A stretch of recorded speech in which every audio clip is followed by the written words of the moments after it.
been already, but full membership is something else. Could you just summarize your proposals?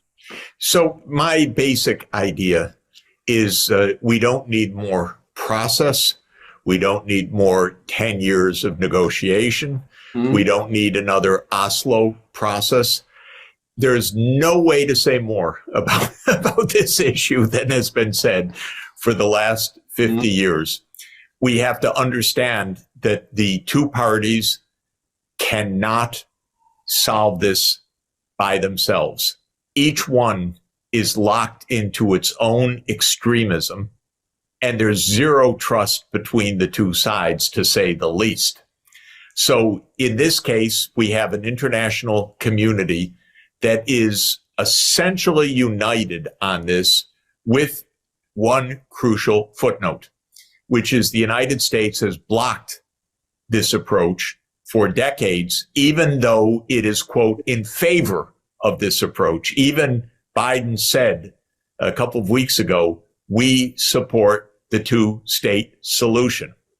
But the United States political system has given essentially a blank check to Israel for decades so that it murmurs support for the two-state solution, but it does not enforce it.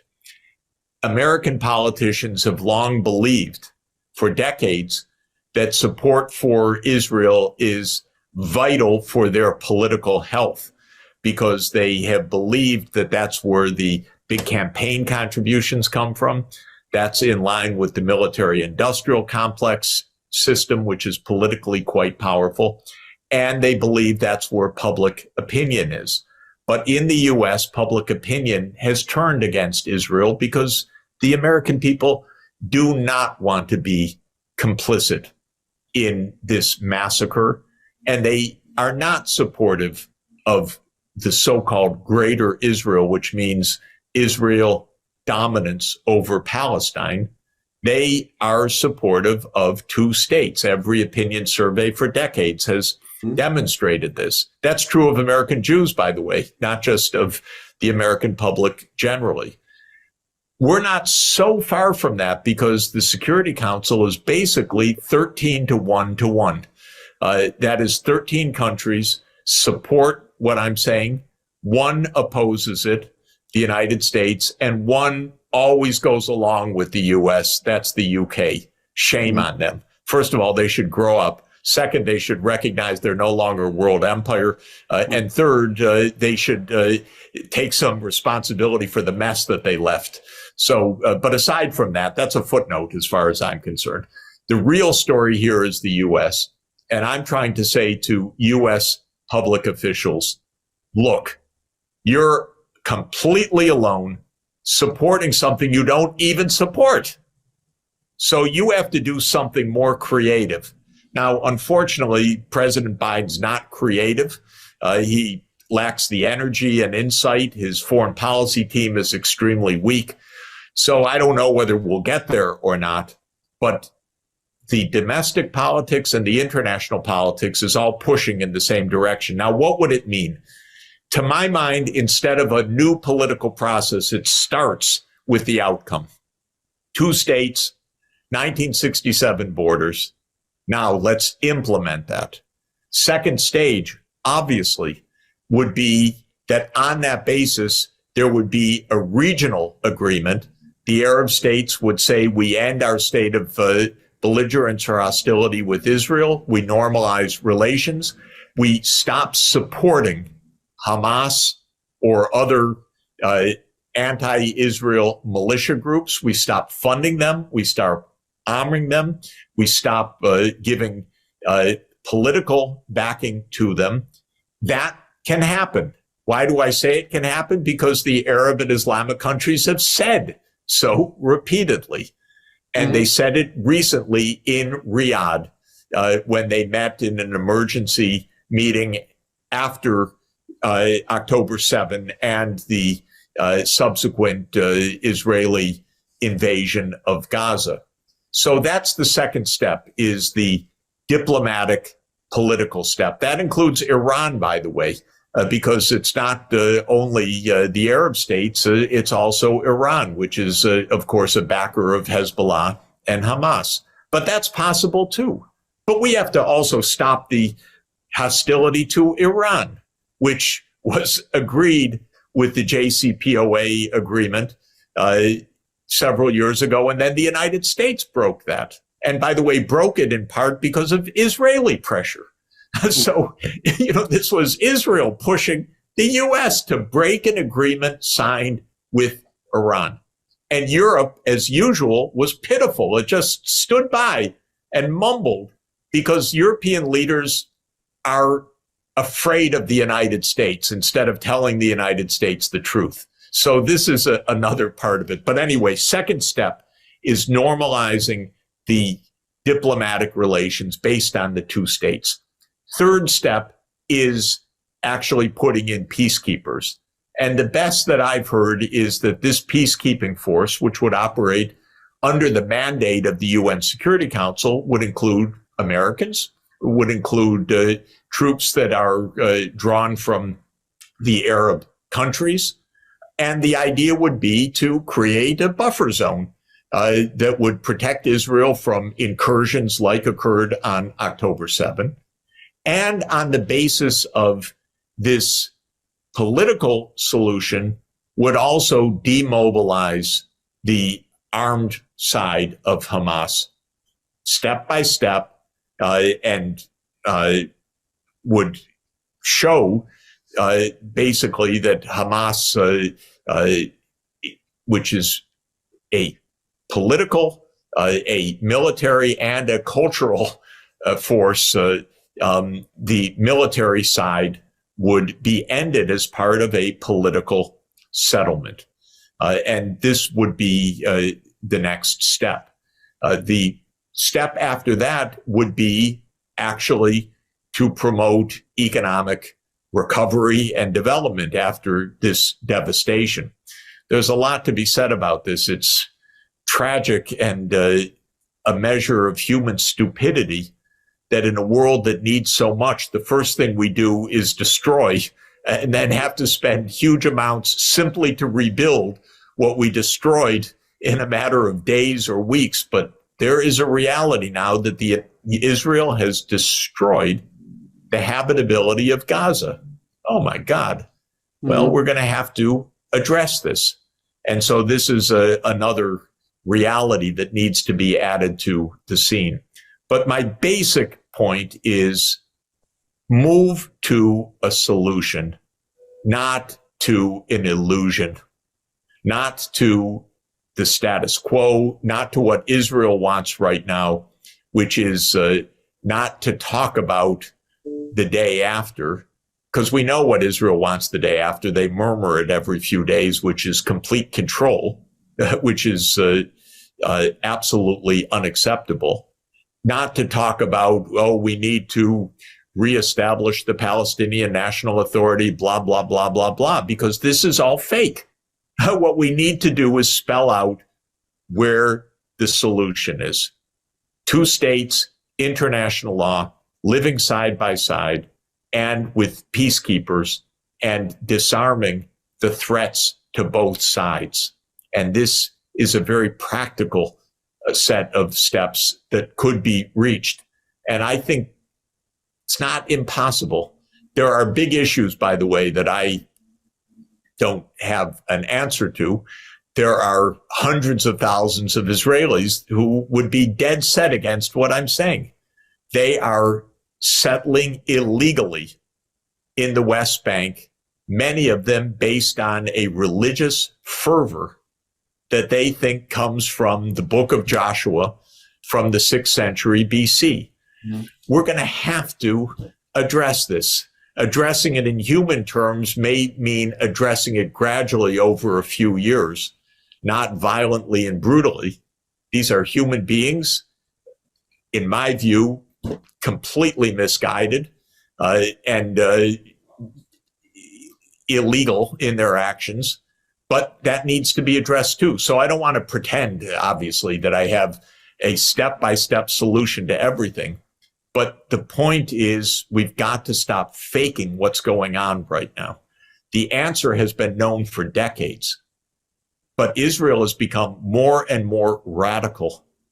And this is very sad. It's become more and more messianic in its politics. This is weird for the 21st century, but it's actually happened. So I want us to look straightforwardly, clearly at what's going on and understand this is not normal debate about security and so forth.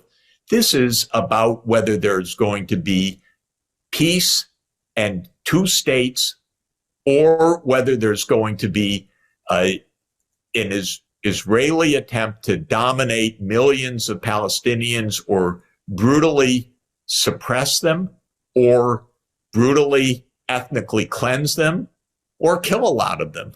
And to my mind, the only possible alternative, and the one that the whole world agrees to, is to give political self-determination to Palestine. By the way, there was a vote on that in the General Assembly recently, quite interesting. Every country in the world that voted yes, except for four. The four were Israel, the United States, Micronesia, country of 113,000 people last time I checked, and Nauru, a country of 12,000 people. So basically, the whole world has said, get on with it.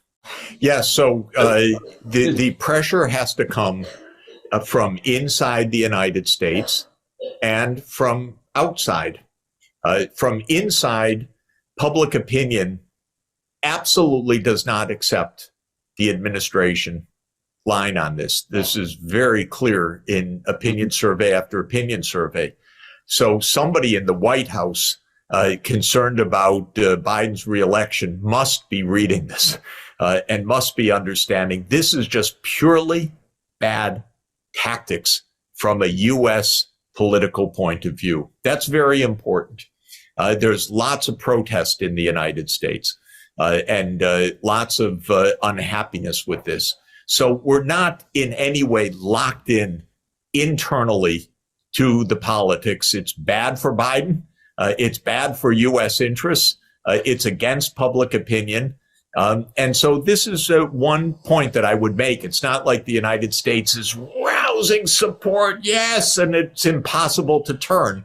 It's actually deeply contested and mainly opposed. Though I acknowledge that in Washington, the pro-Israel lobby has always been very powerful. The military-industrial complex is very powerful, and the inertia is also powerful. So I'm not saying it's easy. Now, on the outside, the entire world is basically aligned on this side with one important footnote, which is that a few European countries maybe are not aligned. I don't know what the Austrian government's real position is. Sometimes it's don't side with the U.S., or maybe it really is because of more right-wing view or whatever, side with Israel, but it's very few. The problem in Europe is European politicians stop telling the truth about almost anything years ago because all they want to do is side with the United States. And I think I would just say to European politicians, if you do it, you lose at the polls. There isn't a popular government in Europe right now because it's incredible. This is so much against Europe's own political interests. So I would say, think through this honestly and then say, it's right. We're not against Israel. We just need to move to a two-state solution. And the United States, come over here, buddy. You know it too. Let's move to a real solution. I'm waiting for European politicians to regain 2 feet on the ground, their head out of the clouds or out of U.S.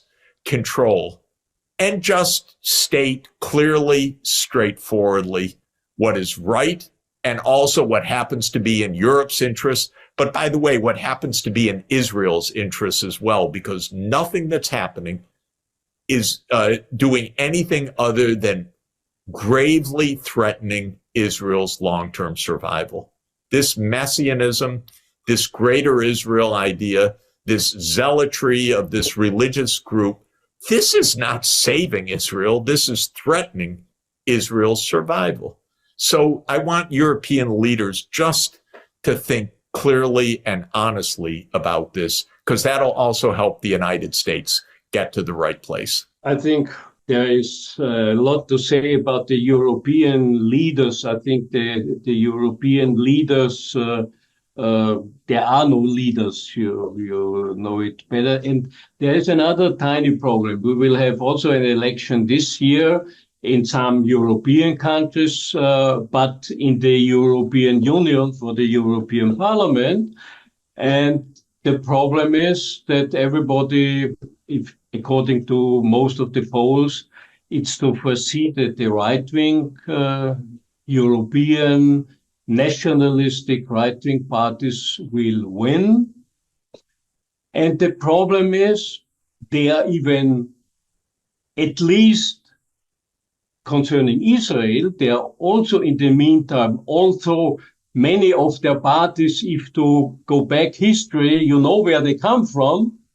And this is a historic cynicism. I think that these right-wing fascist parties now, they are on side of Israel, which is unbelievable for anybody who knows history and who knows how things happened, that these parties who are sometimes in internal issues, they are racistic, they are fascistoid right today, but when it comes to Israel, they are supporting the Jewish state.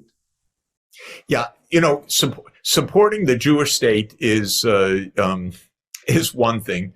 Supporting what is called Greater Israel to dominate the Palestinians is so senseless for Israel and for Europe that everybody should take a deep breath and understand that. How many self-wounds does Europe want? How many crises, how many wars does Europe want around it? And I would ask the European leaders, you know, the reason why the right is growing is in part because the so-called center or center-left all was gung-ho with the United States for NATO enlargement and for the war in Ukraine. And of course, it's been a disaster for Europe. It's been a disaster economically for Europe. It's been a disaster from a security point of view for Europe. So it's not even left-right. It's a failure policy that the current European governments have pursued, and they are opening up their way for an opposition to arise. And that's what's happening, in fact. So the reason European politicians, by the way, across the board, you look at the approval ratings in Western Europe right now or in the EU, nobody has any support, basically, except the few that stand up for themselves, like Orban or Fico or a few others. But the ones that are basically just siding with the United States in this useless Ukraine war are all in their 20% approval ratings or 25% approval ratings and so on. So the main point I would say to Europe is, if you go the way, not of supporting Israel, that's one thing, but supporting Greater Israel for ethnic cleansing and for this terrible thing, all you're doing is making another prolonged disaster on Europe's borders. And if that's in Europe's interest, boy, please explain it to me. This is no doubt about it. I think Europe, I think with this policy they follow the last tens of years. I think it's against their own security, economic, even cultural interests. I think this is something which... You know, I'll give you another example, by the way. The politics of the 2010s was dominated by the Syrian refugees. And anyone that knows even the slightest history should understand that Hillary Clinton and Barack Obama and a few others decided they would overthrow the Syrian government in 2011. Typical regime change operation. That's what created the war and the refugees. Did any single European leader say that, explain that to the public? Not one. So then they wonder, why is their popularity so low? Well, if you don't speak up the truth, what do you expect? And so understand that these hegemonic wars of the United States, these are not in Europe's interests. And that's the same with supporting what Israel is doing in Gaza. It's not a matter of right or left. It's a matter of what's Europe's interest right now. It is not to have a fulminant Middle East war right now. And so European politicians should think about how to diffuse a Mideast-wide war. You are completely right. I think you convince people like me. Unfortunately, we are not in power. But coming back to the issue of this interview, I think now there is a peace plan. It's even economically, we didn't even mention it, but which is interesting for me, since you're also long experienced in economy. I think one important but not so much debated proposal is the establishment of a new UN fund. A UN Reconstruction and Sustainable Development Fund, which is interesting, should at least partially funded by reduction of expenses which traditionally have been spent for armament and war. You know, outside the UN, across the street from headquarters, is what they call Isaiah's Wall, which is the inscription of the prophet Isaiah, chapter 2, verse 4, which says they shall beat their swords into plowshares and their spears into pruning hooks. Nations will not make war on other nations, neither will they teach war anymore. I'm paraphrasing, but, you know, Isaiah had the idea in the 8th century BCE of the transforming the military to the civilian use. And we're now spending $2.5 trillion a year worldwide on the military. The United States is around 40% of the world's spending. Shocking, because we're 4% of the world's population. What if we take even 10% of that would be $200 billion a year. So $250 billion a year. And so that's the proposal. Create a fund funded by basically agreed cutbacks in armaments. I should mention that Pope Paul VI, in his encyclical Populorum Progressio in 1967, had that idea. So I don't want to claim any precedence to this, but I do think it's the right idea. The UN in general does not command much in financial resources. It needs to have a bigger budget to do good things.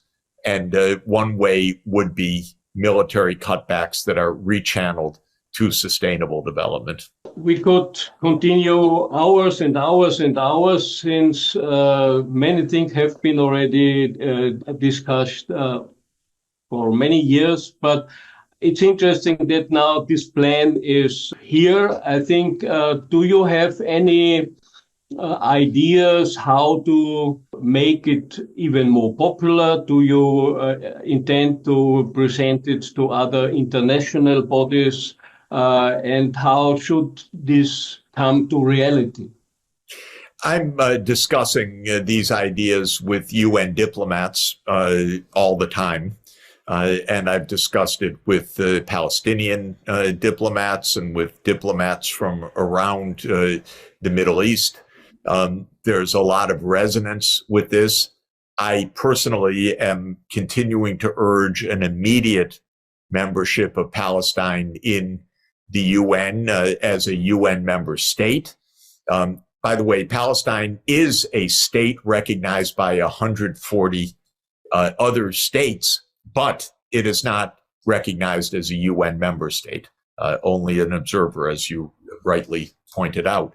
So I am continuing my own discussion of this. Basically, with the U.S. government, they don't talk to me too much, but I try to make my views known publicly by writing and posting articles all the time. And I'm writing to politicians in the U.S. who are quite resistant in general because their modus operandi for decades has been never show any space at all with Israel. But I'm telling them it's not working. It's not working from any point of view. You need to rethink this. So they have a few days of rethinking before the Congress comes back.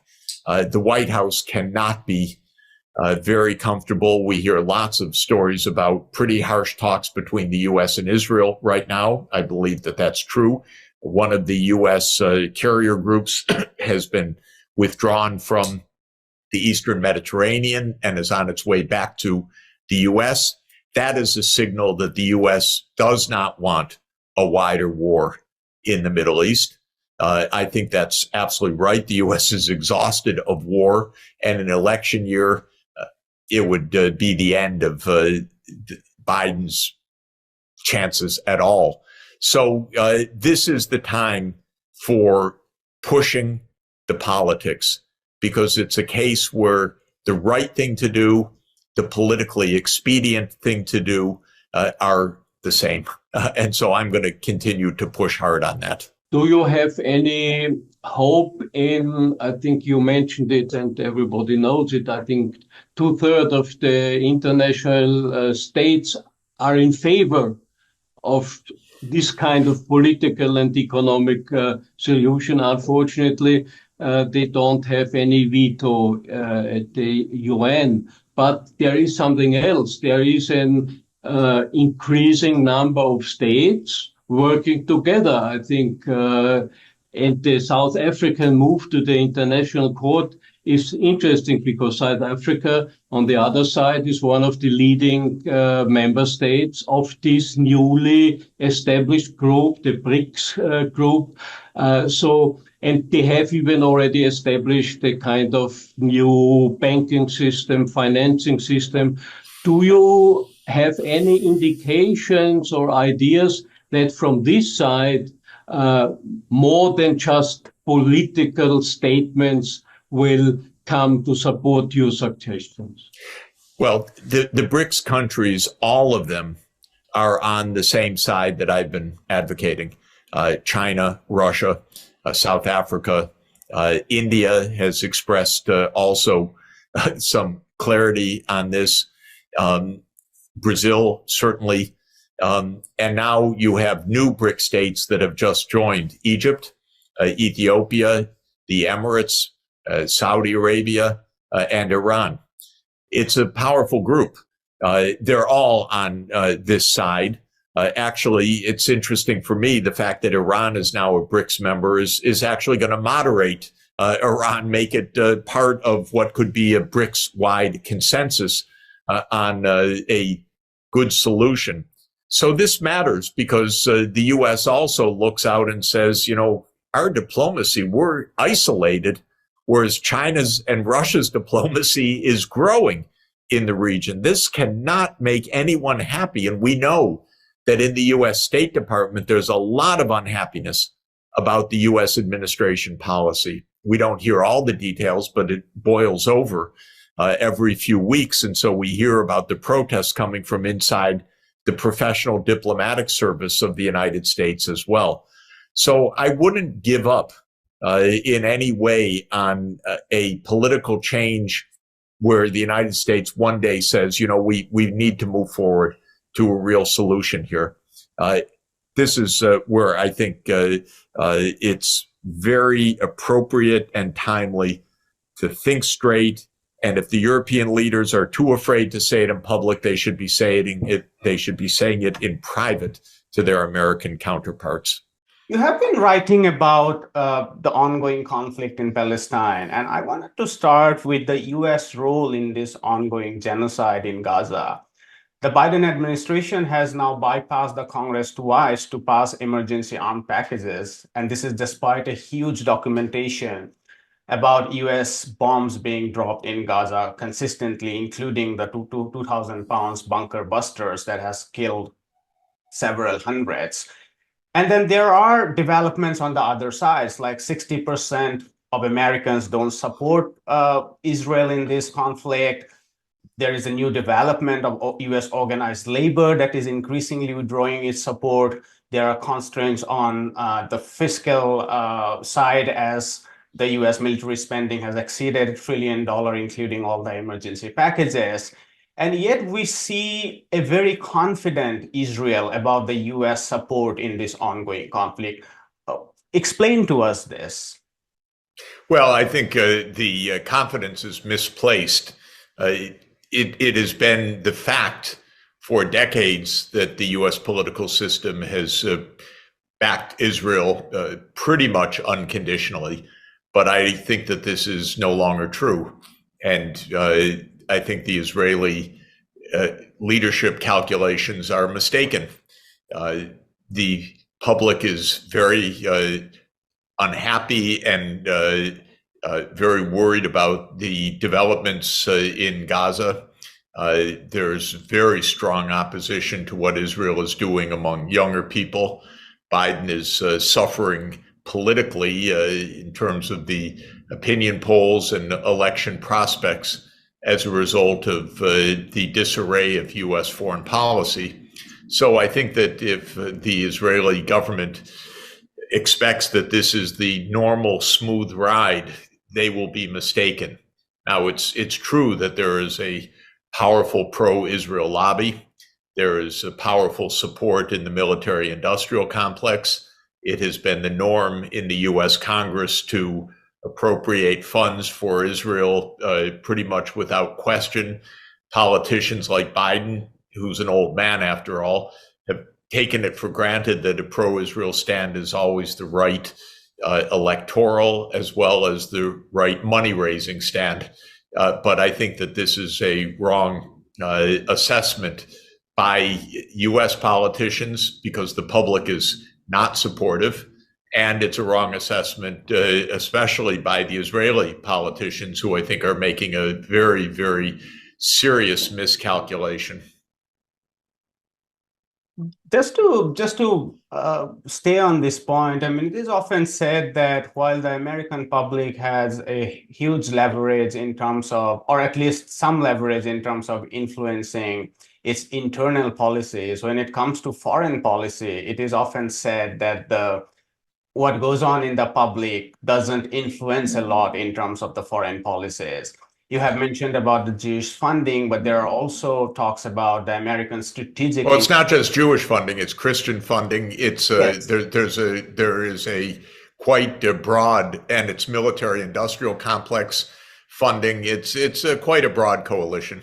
Right, absolutely. And I was just coming to the broad region in general. We are seeing a lot of tension with it around the Red Sea and the Gulf of Aden, and rockets being fired by the Houthis, and then US-led coalition has sunk boats on the other side. And we are seeing constant firing across the Lebanon border since October 8, if not earlier. And effectively, Netanyahu's cabinet, from Gallant to Gantz to his finance ministry, Smotrich, they are essentially calling for war against Iran. Now, to my mind, it's very difficult, or it's almost inconceivable to think about this very extended war by Israel alone if there is no thinking that US is not going to support or back them up. Your thoughts on that? Well, if the U.S. doesn't back up Israel, Israel can't even keep up the war in Gaza, much less a wider Middle East war. The war in Gaza is supported by U.S. munitions almost on a daily basis. So if the U.S. cuts support, Israel has to stop, period. It's not a matter of extending to Lebanon, the Red Sea, Iran. That would be a major war. By the way, a major war not only for Israel, but a major war for the United States as well. And the U.S. has just sent one carrier group back from the region back to the United States. So it's a signal that the U.S. is not at all interested in a wider war. There are crazy U.S. politicians like Lindsey Graham who loves war anytime, anywhere. And he said we need to bomb Iran. He used even more extreme language, but basically, this is not the position of the Pentagon, and it's not the position of the American people. You raised the question of whether the public has some say in foreign policy. In general, not very much. But being an election year this year, it's strange, but foreign policy is much more on the agenda because there's a sense that Biden is incompetent, has lost control, that the U.S. is pulled into too many conflicts. And this is weighing on public opinion, especially because Donald Trump has been against funding Ukraine and the But not Israel, right? The Republican base is really not in favor of this spending, or particularly in terms of these wars. It's complicated, but I think in general, the mood in the United States is, my God, we've got enough problems at home. What the hell are we doing getting into more and more and more of these wars? And Biden looks very weak and inconsequential, and he's a poor communicator in general. So this is a time when American public opinion is having an effect, especially in the Republican Party, which is not really wanting to fund Biden's adventures abroad. I remember this foreign affairs column at the peak of the Ukraine-Russia conflict. It was saying that we should bump up our support for NATO. It's not enough because the Republicans can come and they would definitely withdraw support, and we should keep this going. And we would come to Ukraine. But before that, if you could very quickly, if you could lay out this 8-point proposal that you laid out in one of your columns about how to achieve peace in the region. Well, it's basically one point, which is I would like the UN Security Council today to vote the state of Palestine as a UN member state, and for that to be confirmed by the UN General Assembly, and to get on with the two-state solution. Of course, the current political constellation in Israel is dead set against this.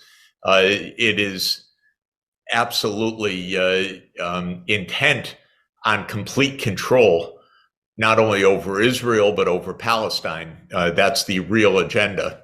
It's a self-destructive agenda as well as a deadly agenda vis-a-vis the Palestinian people.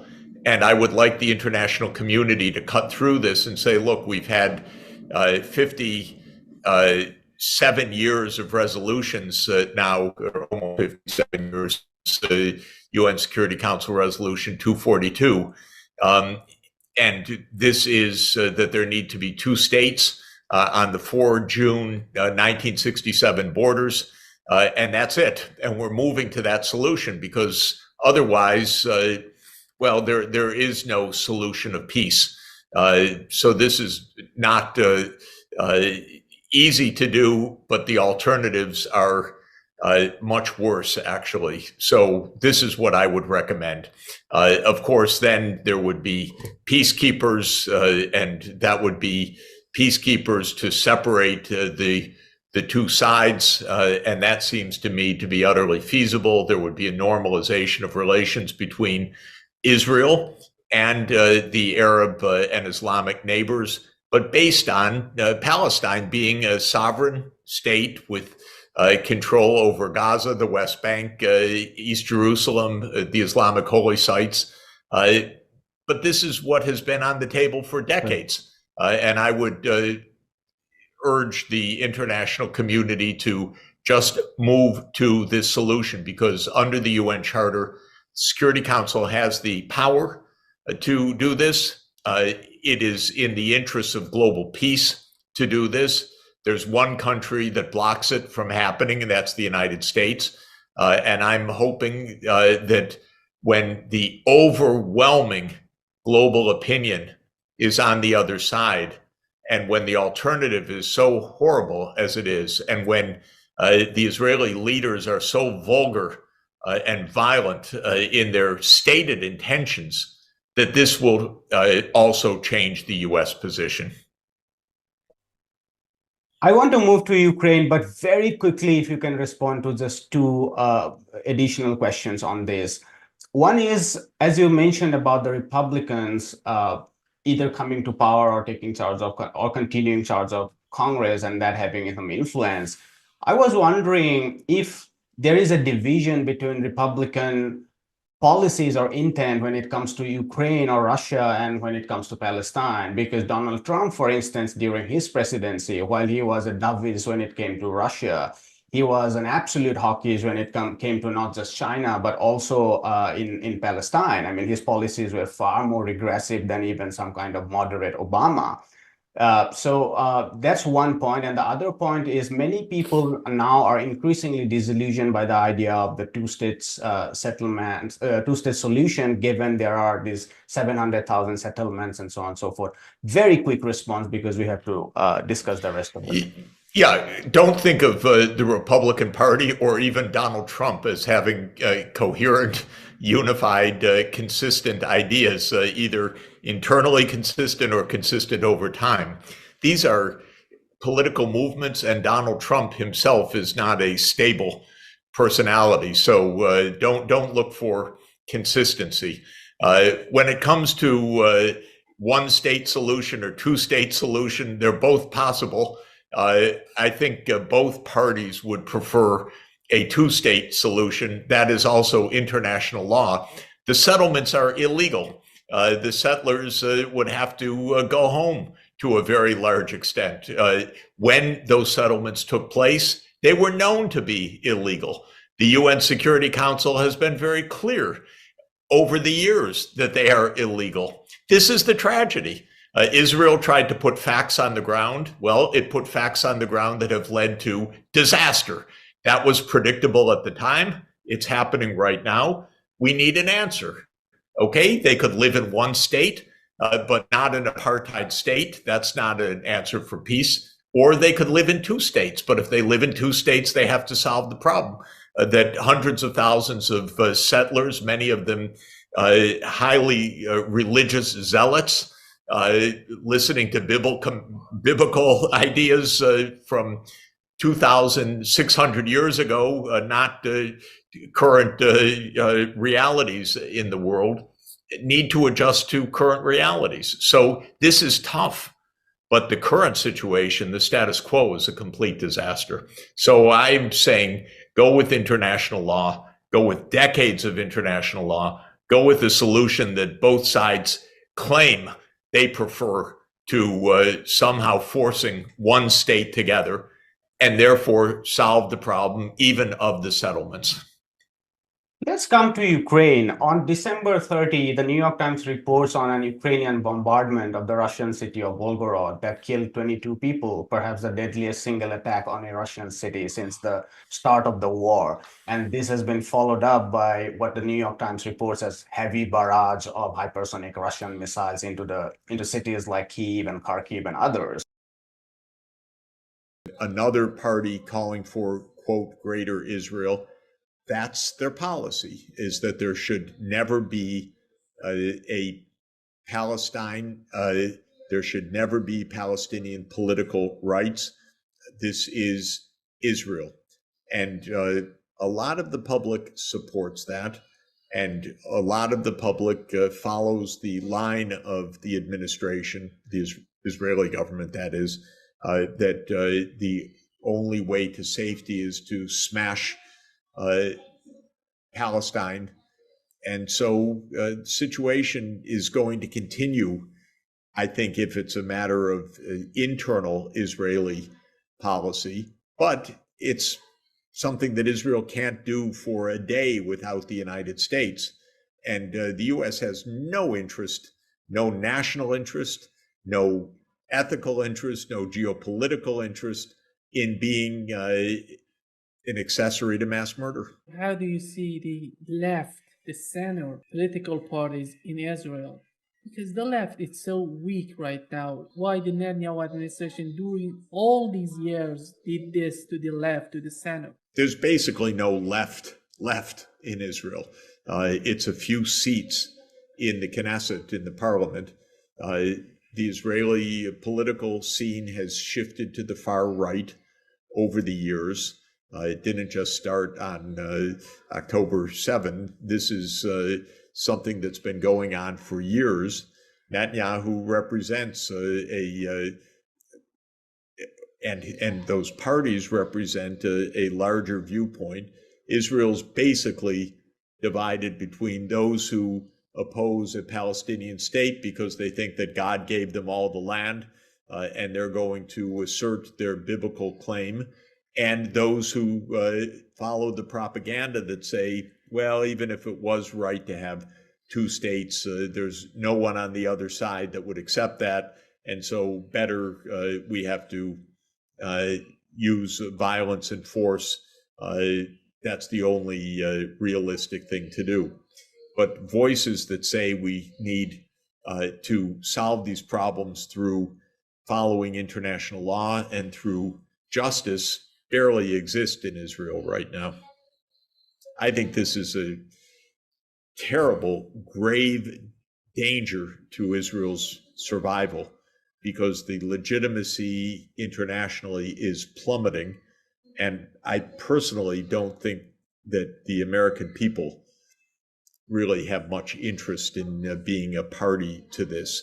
The American people, to the extent that they signed up with Israel, signed up to a two-state solution. They did not sign up to some biblical vision of a greater Israel that controls millions of Palestinian people.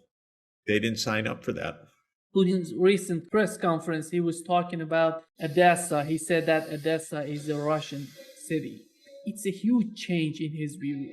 The United States could have saved Odessa for Ukraine if they were going to negotiate with Russia before. How do you see the situation right now in Ukraine? Is there any will in the Biden administration to go after negotiations? No. In 2010, 2011, 2013, Russia's demands vis-a-vis Ukraine were that Ukraine should be neutral. That's all. And Russia negotiated with the government of Ukraine a lease till the year 2042 for Sevastopol naval base. There were no demands for annexation. There were no demands for territory. There was no claim on Crimea. There was simply a pragmatic approach. Don't join the U.S. military alliance, and our military base, our naval base, which has been in Sevastopol, Crimea, since 1783, should remain there, and we want a long-term lease for that, which President Yanukovych negotiated. That's all the demands. Then the United States overthrew, or was party to the overthrow of Yanukovych. Russia took back Crimea. Even then, there were no demands for the eastern Ukrainian regions, that is the Donbass. What Russia said was stop killing ethnic Russians, give autonomy to ethnic Russians, and that became the basis for the so-called Minsk I and Minsk II agreements. The Minsk II agreement did not call for independence of the Donbass or that Russia would annex the Donbass. It just said autonomy. And it was a position backed up unanimously by the UN Security Council. But the United States said, no, we don't care. Told Ukraine, you don't have to implement that. And so that was lost. Even as late as December 2021, Putin was not making demands for territory. He was calling for the Minsk agreements to be enforced, claiming Crimea and demanding that NATO stop enlarging. Well, the United States government is deaf to the interests of any other place in the world. They're so arrogant that the position is we don't have to listen to anything. And so when President Putin put a draft security agreement on the table based on those premises that NATO would not enlarge, that the Minsk agreement would be honored finally years after it was supposed to go into effect, Biden said, nah, we don't have to negotiate. Russia launched its special military invasion in March 2022, and by then the Duma, the Russian parliament, had recognized eastern Ukraine as independent, Lugansk and Donetsk as independent, did not annex them. That came in September 2022. But in March, it recognized their independence, but Russia demanded Ukrainian neutrality and said on that basis there could be immediate peace. And Ukraine and Russia famously were close to an agreement on ending the war weeks after it had started, weeks. And the United States said no. And Britain said no. We will not support you. You fight on. Hundreds of thousands of people, Ukrainian young men, have died since then. So this is about American foreign policy, and it's so sad. It is not just demands for territory by Russia. It is the fact that Russian demands keep rising in the context of continuing rejections from the United States. Definitely, the rhetoric has turned even more aggressive, but the White House is so stupid. Sorry, in the US, they don't understand anything. But what they certainly don't understand is that Biden should call Putin and say, we've got to stop this. We don't want to see all of Ukraine destroyed. But you're right. We should never have tried to expand NATO. That was really stupid. And you told us that since 2007. That's the call that's needed. But I don't think Biden's up to it. And certainly his neocon team opposes that very premise. Fight on, basically kidnap young people off the streets of Ukrainian cities and throw them to the front line where they're dying by the hundreds, sometimes 1,000 or more per day. That's the policy. Well, I would put it a different way. They would like, I believe, nothing more than for the U.S. to become embroiled in a war with Iran.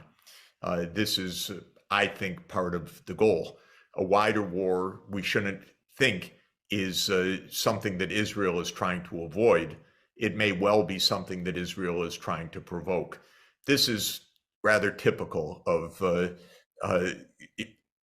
I don't know who the client is. I was going to say a client state manipulating a great power. I'm not sure who really the client is here, but Israel manipulates the United States, and it's happy it's got those aircraft carriers in the Red Sea and the Mediterranean, and now it is hoping, I think, that this could be the chance of Netanyahu's long-held desire that the United States would join a war against Iran.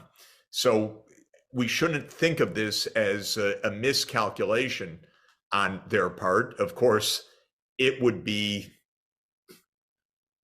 again, unimaginably horrific. It could escalate into everything because it could bring in other superpowers, and probably would bring in Russia.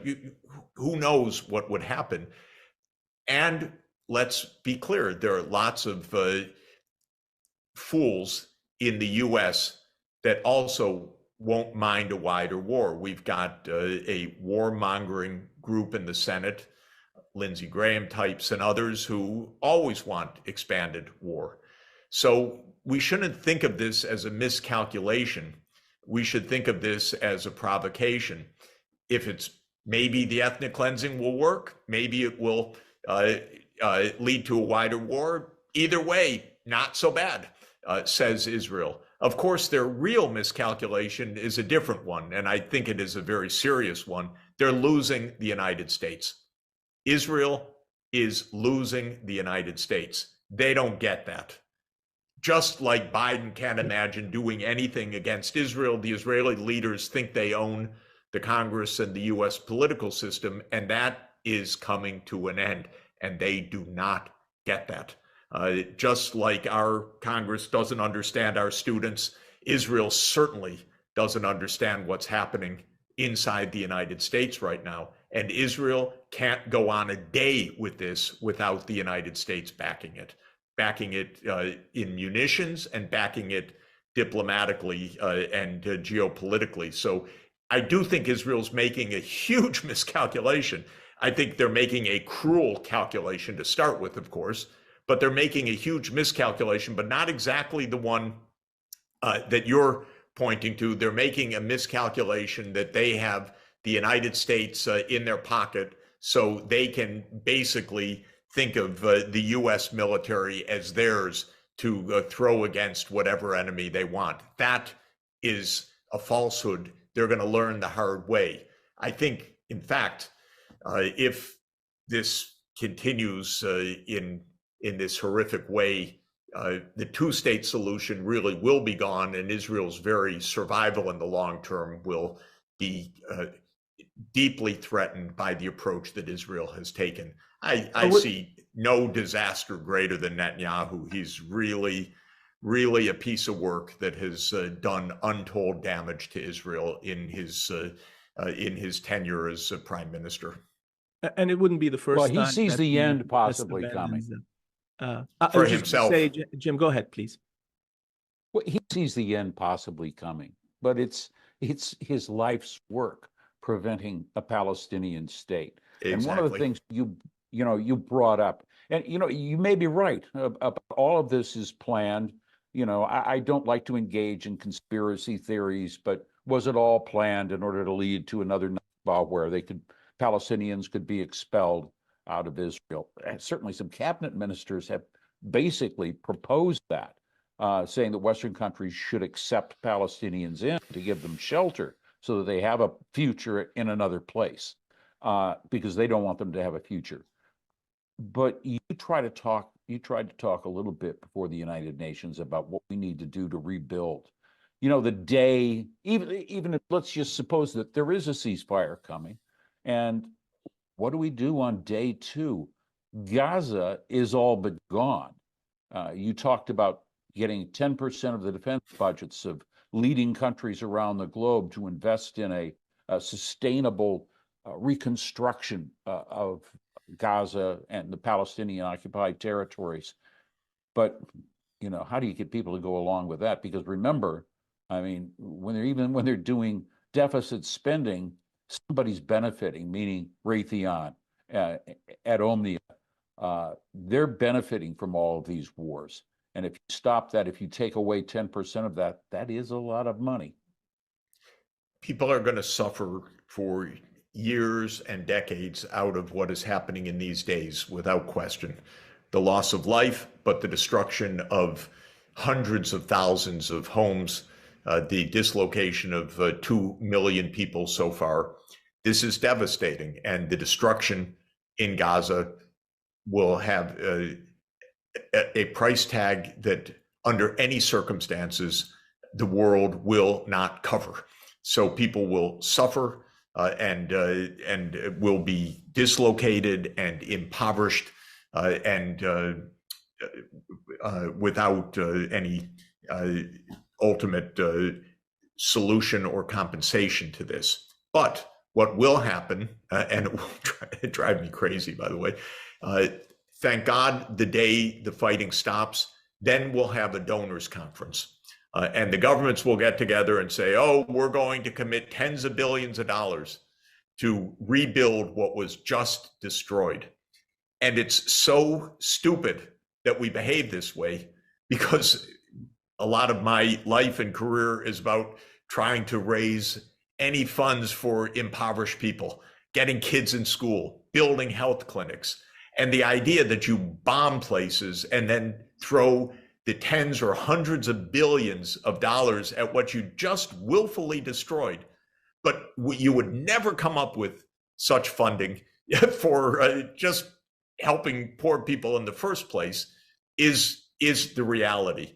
And remember, it's as we muse about who's going to rebuild Gaza, and the answer is nobody is going to rebuild much of it. The Ukrainians, they actually hold meetings thinking, oh, we're going to have a $750 billion fund for the reconstruction of Ukraine. Yeah, good luck with that one too.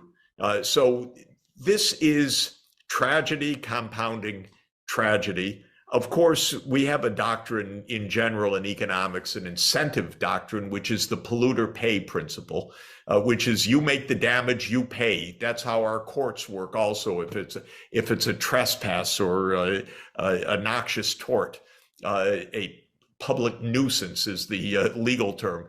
Israel should pay for this. It destroyed Gaza. It should pay for this. Well, let's try that one. That one's not going to go too well either. But that is that's the principle that should apply, so that a government thinks twice before it destroys another place. So it's interesting because it moves us. There's a couple of areas I'd like us to cover as we're kind of nearing the end of this great, interview, Jeff. One area is the economics of war and peace, and I'd love to for you to comment on the juxtaposition that we're seeing now. On the one hand, you've got the utter destruction of Gaza, which is a fairly small place. I mean, Gaza is not this massive World War II kind of Marshall Plan for Western Europe. It's just basically the size, less than the size of Manhattan, I mean, in the grand scheme of things. However, on the other end, you've got a damaged Israeli economy that's basically shedding hundreds of millions of dollars on a daily basis. By an estimate, it's about $12 billion worth of economic, well, that's not opportunity cost, that's direct cost to the war so far in the 60 days. Add to that the opportunity cost for the 300,000 reservists. And the destruction of the shipping now, which is blocked in the Red Sea, and ships turning away, all of that. And you're seeing a reduction. Even Israelis are starting to leave, which is fascinating. I was reading somewhere that between 300 and 400,000 Israeli, presumably productive ones that don't want to waste their time on nonsensical wars, they're going to go to the West and be productive and safe with their families and stuff. So you've got that also going up. And in parallel, and I know you were just in Doha not long ago in the Gulf, and you're seeing this unbelievable wealth creation that is happening in Saudi, where essentially there's been a doubling of productivity just by allowing women to enter into the workforce. And you've got, all that going on in the Gulf, just a complete buildup of that. And if we look at some of the demographics, we're looking at maybe 20 years ago, the Arab world was about 220 million. Now we're about 470 million. And by some projections, the MENA region is going to be 770 million by 2050. And you're seeing this juxtaposition, of these stories. How do you see that playing out, And can really Israel sustainably, from an economic perspective, still sell itself as being this strategic beachhead for the United States at a time when the United States, if it so wanted, has an entire region that's larger than the actual landmass of the United States itself, with potential 770 million people that it can alienate or pacify. I mean, how do you see that in your mind playing out? Well, I think there are a number of issues here. First, this is very, very costly for Israel, and that's good because maybe it means that Israel will stop what it's doing. Israel cannot afford, ultimately, the greater Israel approach, which is the approach of ethnic cleansing or continued apartheid over the West Bank and Gaza. It doesn't know that yet. It can't sustain U.S. backing for that. It can't sustain the isolation that will come from that. It can't sustain the ongoing fighting that will come from that. So that's one part. More generally, war is, a good business for 5 companies in the military-industrial complex in the United States, but for the world, it's a totally rotten business, of course.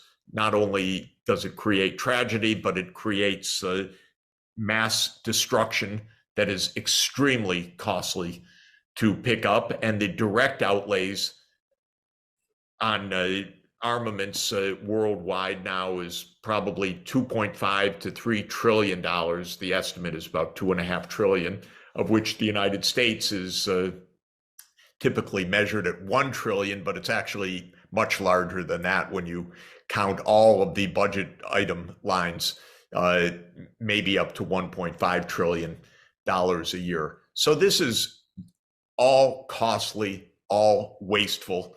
I every day invoke Isaiah, the 8th century prophet whose words are on the wall just across the street of the UN on First Avenue, chapter 2, they shall beat their swords into plowshares and their spears into pruning hooks.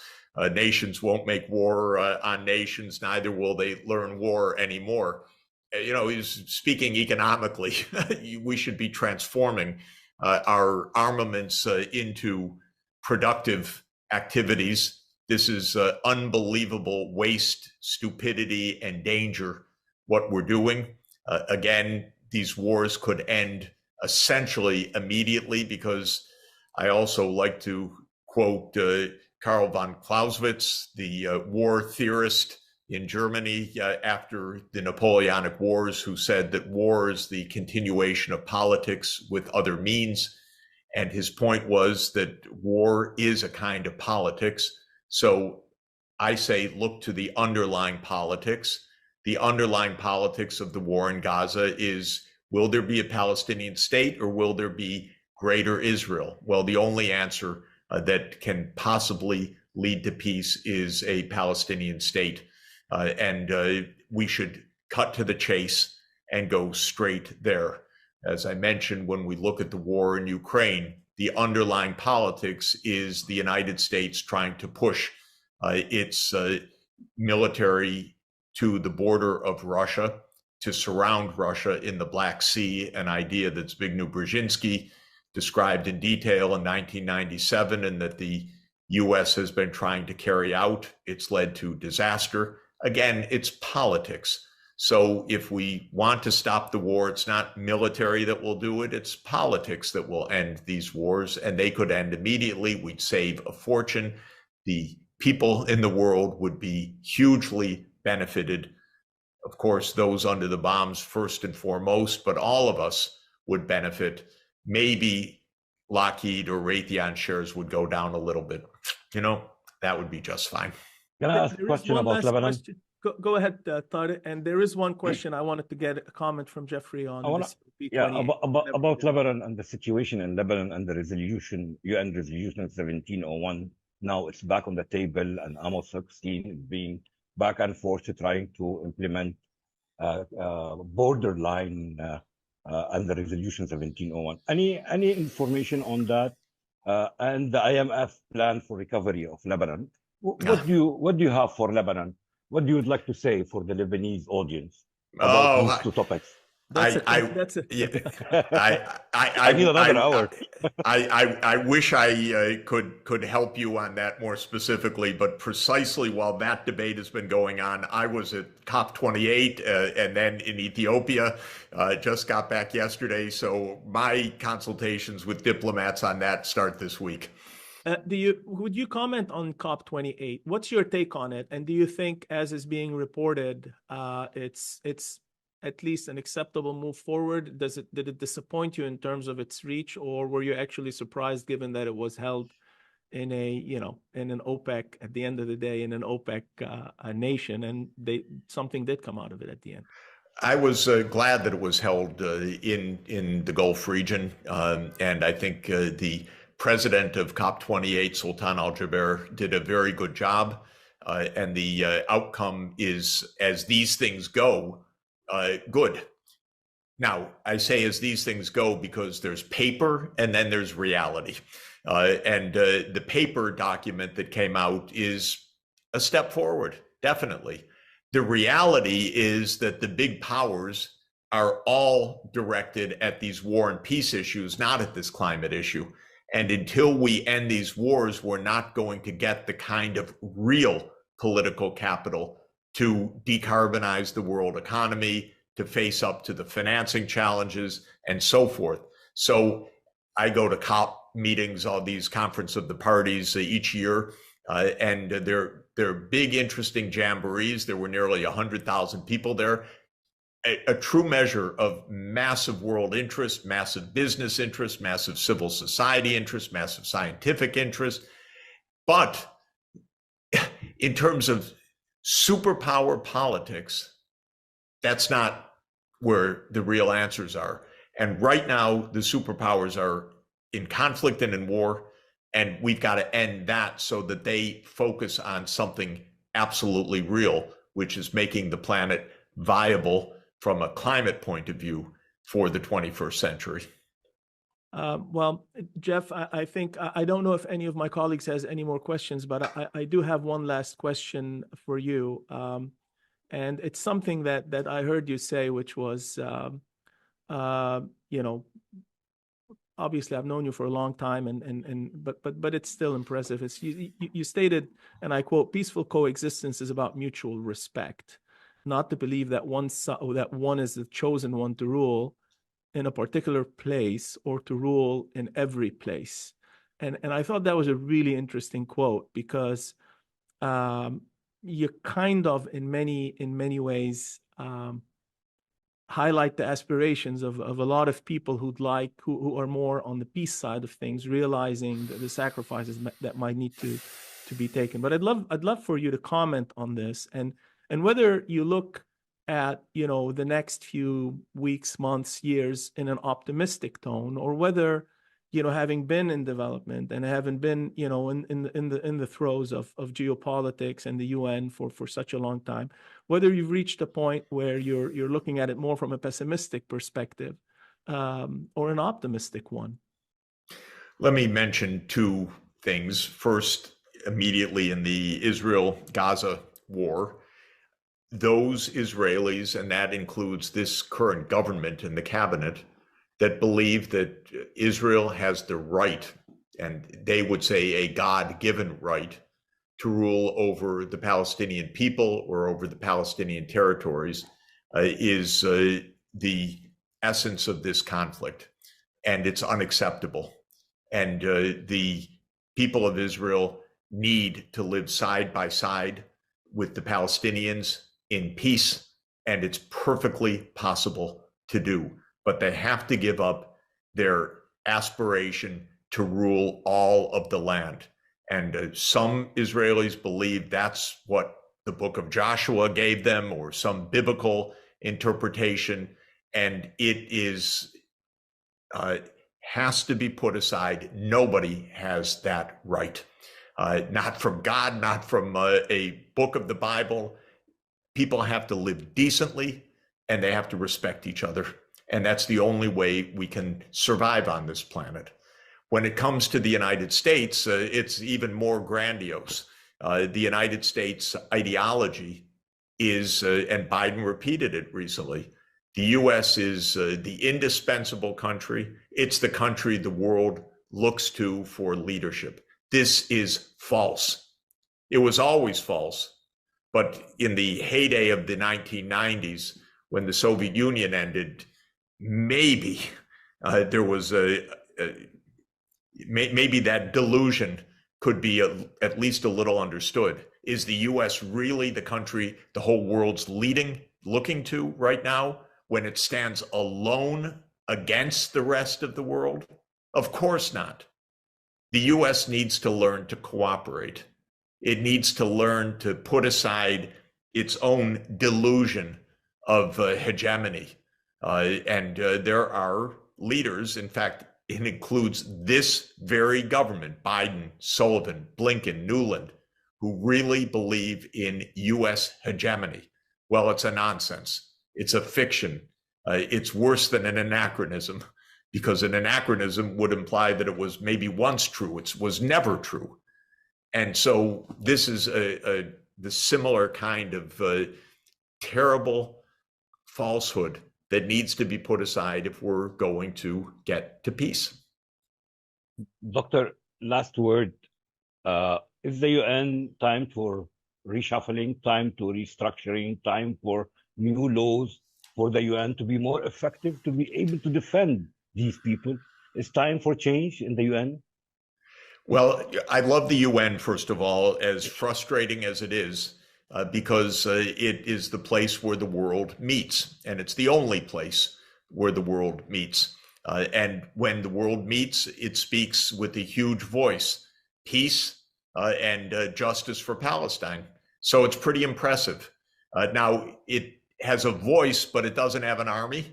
It doesn't have its own tax authority. It is a club of 193 nations. It was founded by nations. It was founded by nations. This is important. It's not global government. It's United Nations. And this is a bit of a problem. I'm in favor of more power, for example, some direct tax power, so that at the global level, we can get some funding for poor people or for emergencies or for other things that we need.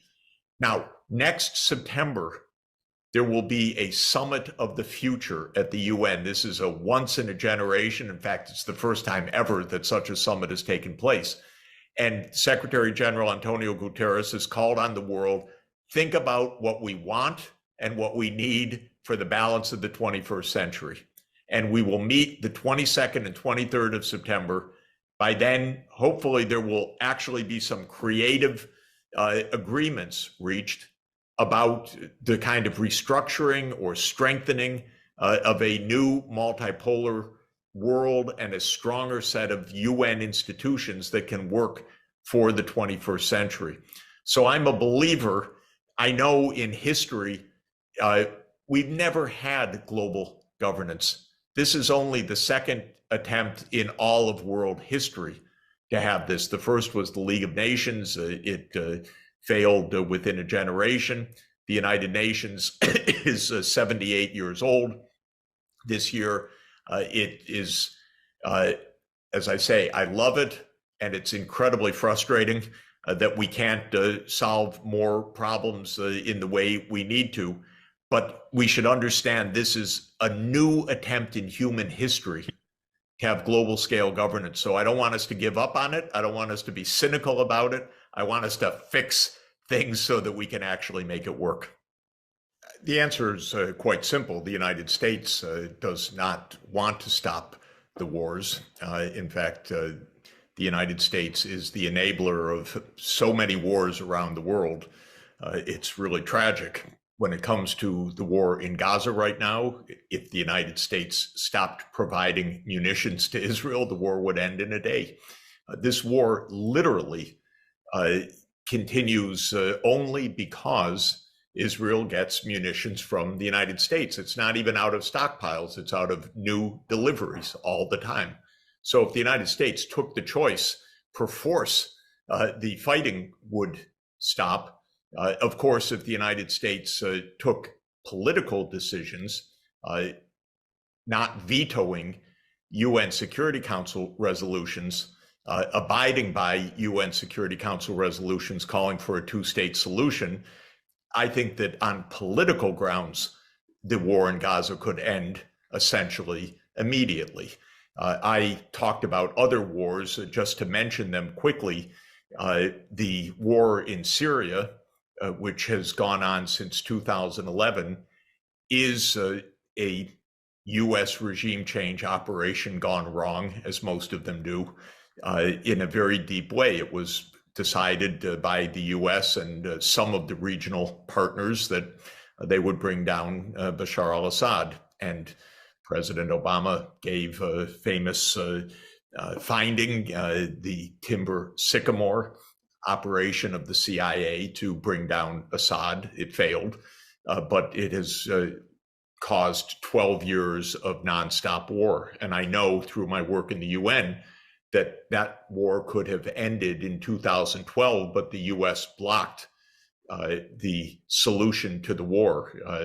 There was an agreement to end the war, but the United States said no, Assad must go or the war continues. Similarly, I talked about the Ukraine war. This is a completely misunderstood war because of the US narrative, which is false. This is a war caused by the US overthrow of the Ukrainian government in February 2014, followed by, and for the purpose of, and followed by an attempt until today to extend NATO to the border of Russia. And Russia, understandably, in my view, completely understandably, would not have it. And so this is a war over NATO enlargement. If the United States said any moment, NATO will not expand to Ukraine and to Georgia, by the way, which was put as a pair with Ukraine, the war would end. In fact, it almost did end in April 2022, weeks after the start of Russia's special military operation, because that whole invasion in February 2022 was designed not to take over the country, but to force Ukraine to the negotiating table, which it did. Zelensky and the Ukrainian government negotiated a peace with Russia based on neutrality, and the United States stepped in and said, no way, you're signing that. And the war has continued since then. So these are wars of choice. They are wars, in my view, of an American empire, a very misguided one. I'm an American. This is a government that is not serving my purposes at all. It's wasting my money and it's killing a lot of people. So I find it all disgusting. I can tell you, and I don't mean to sound absurdly personal about it, but no government's ever asked me about this in the sense that these issues are not publicly debated in the United States. The causes of the wars are hidden from view. The narratives officially are lies. The votes on funding the wars are pushed through Congress almost without public debate. And so public opinion plays almost no role. So this is another sad part of this. But the long answer to your short question is these are wars of choice that the United States could stop immediately, but for various political and geopolitical reasons, chooses not to stop at the great cost for humanity and at the great cost for risks of further escalation. So I'd like to pick up on the cost side of things. Clearly, you know, the United States has had to pay a hefty price tag in most of its wars, to the tune of trillions, in Afghanistan and in Iraq, etc. And you know, at home, there's a lot of political pressures that are being exerted. Now, specifically as it pertains to the Israeli-Gaza war, these pressures have really flooded into the streets, maybe not to that degree with respect to the Ukraine, or some of the other wars. But with the with the Israeli Gaza war, I mean, we've seen, you know, manifestations in LA, in New York, you know, even from all sorts of communities, Palestinian, even Jewish communities, all kinds of communities.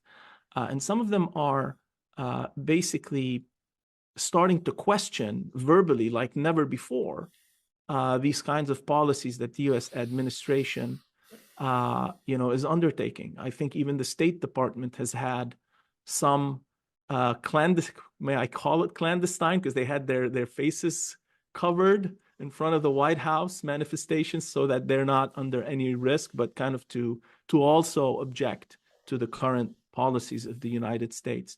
Would you be able to kind of shed a little bit to, you know, your opinion on how much that's playing a part in what appears to be a shift in U.S. policy from October 7th to today? And is that trend going to continue going forward in your opinion? Or is there something that's going to hamper it and not allow it to go any further? So I think there are two parts to the question, if I might. First is a bit about the costs financially, and then the costs politically. The costs financially of the U.S. wars of choice in the 21st century really dated to 9/11, if we might, Afghanistan, Iraq, Syria, Libya, Ukraine, and many other smaller wars as well. Come to, according to different estimates, somewhere between $5 and $8 trillion. Even for a macroeconomist like myself, that's not small change. This is 25% or 33% from a quarter to a third of the U.S. annual output. Now, the reason that these wars have been able to be prosecuted at such cost and with no positive results for America or for the world is that they've been run on credit. If an American president said, "We want to fight the war, we're going to raise your taxes to do it," the wars would end in one moment. So these are wars that are fought on deficit finance. The debt has been rising. The U.S. debt, public debt, that is, the debt owed by the Treasury, measured as a share of our U.S. national income, has increased from about 35% of our national income to about 100% of our national income between the year 2000 and today. This is a huge increase of debt, but it is not noticed up front because it is adding to the tab that's coming due. It's not an immediate burden. And similarly, of course, if there was even a breath of anything like a draft of actually Americans serving in any of these wars by a draft, they would also end in a moment because the public doesn't support any of this. But these are wars that presidents are able to carry out essentially on their own personal authority, with a bit financed by Congress. Why? Because it's not noticed by the American people, and it's very popular with the military-industrial complex. After all, these wars are big business. This is no question part of the story. You have Boeing, you have Lockheed Martin, you have Northrop Grumman, you have General Dynamics, you have Raytheon, 5 big companies that have hundreds of billions of dollars of arms contracts. And they spread that back to Congress, especially to the Armed Services Committee. So we have a can I say a shitstorm in our politics because it's so corrupt now. And even, I shouldn't say even, Biden, who is not a very impressive politician to say the least, in trying to make the case for aid, actually doesn't make the case in terms of ethics, morality, safety, security, but he shows where the weapons are being produced and where the jobs are in the different congressional districts. So it's pretty crude stuff. Now, again, the American people would not tolerate any direct burden of this. So all of this is done on the side. Most people don't follow and don't really feel the budget deficits, except recently in the last couple of years, interest rates have gone up a lot. US credit ratings have come down. House prices, mortgage costs are going up. So people are starting to also even make that financial link, even though all of this is debt financed. They're saying, you know, I'm feeling the pain from this. And of course, if they factor in the trillions of debt that is going to have to be paid in the future by taxes or by inflation, they would feel it even more. But this is starting to be felt, and it's one of the reasons why Congress pushed back in recent months, not just what they would normally do of signing the bill, but a lot of congressmen saying the price is too high, even in a financial sense. Now, when you come to the political